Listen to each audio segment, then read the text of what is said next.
गोपी एक सीधी सादी गांव की लड़की है जिसे अपनी शादी से बहुत उम्मीदें रहती हैं। एक रोज गोपी की दोस्त नेहा की शादी तय हो जाती है और दोनों सहेलियां तालाब पर मिलती है। तुझे तो लड़का बहुत अच्छा मिला है, पता नहीं अब हम कब मिल पाएंगे। अरे तू क्यों फिक्र करती है रे? तुझे भी अच्छा लड़का मिलेगा जैसा तू चाहती है। वैसे तूने कभी बताया नहीं तुझे कैसा ससुराल चाहिए। मैं तो तुझे सब कुछ बताती हूँ, लेकिन तू ना मुझे कुछ नहीं बताती। अरे ऐसा नहीं है नेहा, तू ही तो मेरी पक्की सहेली है, तुझे नहीं तो किसे बताऊंगी। मुझे ऐसा घर चाहिए जहाँ भले ही ऐशो आराम कम हो, लेकिन घर वाले अच्छे हो। मेरी सास मुझे बहू नहीं बेटी समझे। मेरा ससुराल मेरे मायके से भी अच्छा हो, ताकि मुझे कभी मायके की याद ना आए। अब तू तो जानती है ना कि मैं अपने घर वालों के बिना नहीं रह सकती हूँ। मेरी सास हर बात पर मेरी राय ले, मेरा पति मुझसे प्यार करे, बस मुझे और कुछ नहीं चाहिए। अच्छा अच्छा, मेरी गोपी के सपने भी जल्दी पूरे होंगे, देख लेना। मेरी शादी के महीने भर में तेरे भी हाथ पीले हो जाएंगे। कुछ ही दिनों में नेहा की शादी हो जाती है। गोपी अब अकेली हो जाती है। गोपी के रंग रूप को देखकर उसके लिए भी अच्छे अच्छे रिश्ते आने लगते हैं। इधर आशुतोष का रिश्ता लेकर कोकिला भी गोपी के घर पहुंच जाती है। गोपी की माँ उमा कोकिला को बिठाती है। बहन जी, आपकी गोपी की सुंदरता के बहुत चर्चे हैं। मेरा आशुतोष भी किसी से कम नहीं है। उसके लिए मुझे लड़की कहीं पसंद ही नहीं आ रही। मेरी गोपी हीरा है, जिसके घर जाएगी उसके भाग्य चमक जाएंगे। अरे तब ये हीरा मेरे ही घर आएगा। मुझे आपकी बेटी पसंद है। आशुतोष और गोपी की जोड़ी भी बहुत अच्छी लगेगी। जी जी बहन जी, मुझे भी आशुतोष पसंद है। गोपी चाय नाश्ते का ट्रे लेकर आती है। कोकिला उसी वक्त गोपी का रोका कर लेती है और उमा आशुतोष के हाथों में शगुन के पैसे पकड़ा देती है। महीने भर बाद दोनों की शादी हो जाती है। गोपी कोकिला के घर में बहू बनकर आ जाती है और सब कुछ अच्छे से हो जाता है।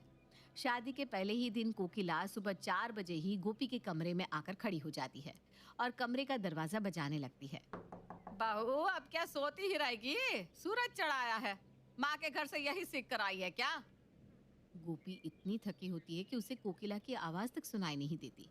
कोकिला को गुस्सा आता है। अच्छा, इसे सबक सिखाना होगा। जानबूझकर पड़ी है, ढीठ है। लेकिन कोकिला के सामने अच्छे अच्छे ढीठ सुधर जाते हैं। कोकिला दरवाजे को एक लात मारती है, जिससे गोपी उठकर बाहर आती है। गोपी को देखकर कोकिला कहती है, लातों के भूत बातों से नहीं मानते। सासू माँ, मैं बहुत थक गई थी, कल से टाइम पर उठ जाऊंगी। ठीक है, जा जाकर तैयार होकर सीधे रसोई में जा।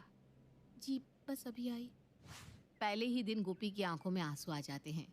गोपी अलमारी से अपने कपड़े निकालते हुए आशुतोष की तरफ देखती है। मेरे पति ने मेरी ओर से एक शब्द भी नहीं कहा। थकावट क्या बस लड़कों को होती है? क्या हुआ, ऐसे क्यों घूर रही हो? जा जाकर नहा लो। इस घर में माँ की बात कोई काट नहीं सकता। जिसने काटा उसकी छुट्टी हो गई समझो। गोपी नहाकर रसोई में चली जाती है और जो जो कोकिला कहती गोपी वही बनाती। घंटे भर में खाना तैयार हो जाता है। गोपी खाना सीधा डाइनिंग टेबल पर लगा देती है और सबको खाने की मेज पर आने को कह देती है। टेबल पर खाना लगा देख कोकिला कहती है, गोपी बहू, किससे पूछकर तूने टेबल पर खाना लगाया है? वो सासू माँ, नाश्ता बन गया था तो मैंने लगा दिया। मुझसे पूछे बिना कैसे लगाया तूने? वापस ले जा इसे रसोई में। जब मैं बोलूंगी तब लेकर आना। गोपी नजर झुकाकर माथे पर घूंघट लिए सारे खाने को वापस रसोई में ले जाती है। गोपी बहू, भगवान की थाली लगा और मुझे लाकर दे। जी लाई सासू माँ। गोपी खाने की प्लेट लाती है, फिर कोकिला भगवान को भोग लगाती है और खुद वहीं प्लेट लेकर बैठ जाती है। बहू, आप लगाओ सबकी प्लेट खाने की। सब खाने के मेज पर आ जाओ, खाना लग गया है। गोपी सबकी प्लेट लगाती है और कोकिला गोपी से कहती है, जब तक सब नहीं खा लेते तुम यहीं खड़ी रहोगी। जब तक मेरी प्लेट नहीं लगती और मैं खाने का एक निवाला नहीं खा लेती, तब तक इस घर में कोई खाना नहीं खाता। आई बात समझ में? हाँ सासू माँ। आशुतोष की झूठी थाली में ही तुझे खाना होगा। हमारे घर का यही नियम है। गोपी अपनी गर्दन हिलाकर हामी भर देती है। कोकिला हर छोटी बड़ी बात पर गोपी को टोकती रहती। गोपी के सारे अरमानों पर पानी फिर जाता है। एक रोज गोपी कमरे में बैठी कपड़े लपेट रही थी और लपेटते लपेटते उसकी आंखें भर आती है। क्या सोचा था और क्या हो गया? किस्मत ही खराब है मेरी, कैसे ये दिन बीतेंगे? गोपी अपने पुराने दिनों को याद करने लगती है और उसकी आंखें भर आती है। तभी कोकिला के चिल्लाने की आवाज आती है। बहू कहाँ चली गई? इतने काम पड़े हैं, कौन करेगा? जब देखो कमरे में जाकर बैठ जाती है। वो सासू माँ कपड़े लपेट रही थी। कमरे में बैठकर कपड़े कौन लपेटता है? हम भी अपने टाइम पर काम किया करते थे। आजकल के चोचले पूछो मत। कल से तुम कमरे में नहीं, हॉल में ही कपड़े लपेटोगी। अभी जाओ, सारी सब्जियां धोकर फ्रिज में रख दो। गोपी एक रोबोट की तरह दिन रात कोकिला के इशारों पर नाचती रहती है। इसी तरह 6 महीने बीत जाते हैं और गोपी अपने मायके वालों से मिलने के लिए तरसती रहती है।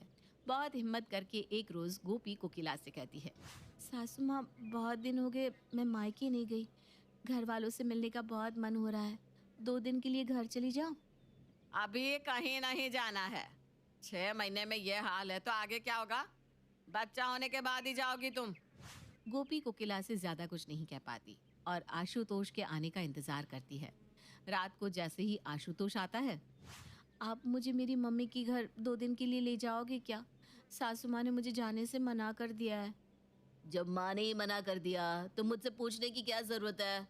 इस घर में माँ का ही राज चलता है, जैसा वो कहेंगी वैसा ही होगा, समझी? मुझे जाना है बस। ठीक है, चली जाओ फिर, वापस मत आना। माँ ने जो कहा है वही होगा। ये सुनकर गोपी की हिम्मत टूट जाती है और वो इन सबको अपनी किस्मत मानकर आंसू के घूंट पी लेती है। इसी तरह दिन बीतने लगते हैं और एक रोज सोसाइटी की कुछ औरतें कोकिला के घर पर आकर कहती है, कोकिला, अब तुझ में वो बात नहीं रही। तुझे अब हम अपनी महिला समिति के अध्यक्ष पद से हटा रहे हैं। तू खुद से इस पद से इस्तीफा दे दे, वरना हम तुम्हें निकाल देंगे। ऐसा नहीं होता है। कोकिला में आज भी वही आग है। कोकिला को सिंहासन से हटाना तो दूर, कोई मेरा सिंहासन हिला भी नहीं सकता। ये कहने की हिम्मत कैसे हुई तुम लोगों की? कोकिला तेरे दिन पूरे हो गए हैं। तू क्या सोचती है तेरी ये अकड़ तेरे घर वाले सुनेंगे? हम नहीं। तू हम पर रोब नहीं झाड़ सकती। पिछले 20 साल से तुम अपना पद छोड़ना ही नहीं चाह रही हो। हम भी इस समिति के सदस्य हैं।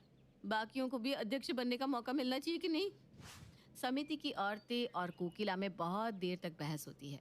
गोपी, जो आज तक किसी के आगे एक शब्द नहीं कहती है, वो अपनी रसोई से निकल कर आती है और अपना घूंघट हटाकर कहती है, मेरी सासू माँ किसी चीज में कम नहीं है। आज तो क्या, आने वाले 10 साल में भी वो आराम से सब कुछ संभाल सकती है, वो भी उतनी ही आग के साथ। इस तरह से आप लोग उन्हें इस्तीफा देने के लिए मजबूर नहीं कर सकते। उन्हें निकालना है तो वोटिंग कीजिए। अगर उसमें मेरी सासू माँ हार जाएंगी तो ही वो इस पद से हटेंगी। अभी ये गोपी की भी बोली निकलने लगी, जिसके मुंह में अब तक जबान नहीं थी। गोपी, तू अपने घर वालों के लिए खड़ी हो सकती है। आज मेरी सासू माँ को अपनी गोपी बहू की जरूरत है और गोपी यही है, सब अपना अपना मतदान दो। सारी औरतें मिलकर कोकिला के खिलाफ वोट देती है और कोकिला को अध्यक्ष के पद से हटाकर वहां से चली जाती है। कोकिला अपना अपमान देखकर सदमे में चली जाती है और खुद को कमरे में बंद कर लेती है। गोपी कमरे के बाहर खड़ी रहकर कहती है, सासू माँ, अब क्यों चिंता करती हो? हम हैं ना आपके साथ। पूरा दिन कोकिला खुद को कमरे में बंद रखती है। फिर शाम को वो अपने कमरे से निकलकर बाहर आती है और गोपी से कहती है, गोपी बहू, आज से ये घूंघट नहीं लोगे तुम। ये घर की चाबियां हैं। आज से तुम इस घर की मालकिन हो और घर तुम्हारे हिसाब से ही चलेगा। मैं अपने अहम में भूल गई कि सिंहासन पर नहीं, दिल पर राज होना चाहिए। आज से बहू तुम्हें जो जैसे करना है वो करो। सासू माँ, चाबी आपके पास ही रहेगी। आपने मुझे पूरी तरह से अपना बना लिया, मुझे और कुछ नहीं चाहिए। कोकिला गोपी के सिर पर हाथ फेरती है और सास से उसकी माँ बन जाती है। कोकिला और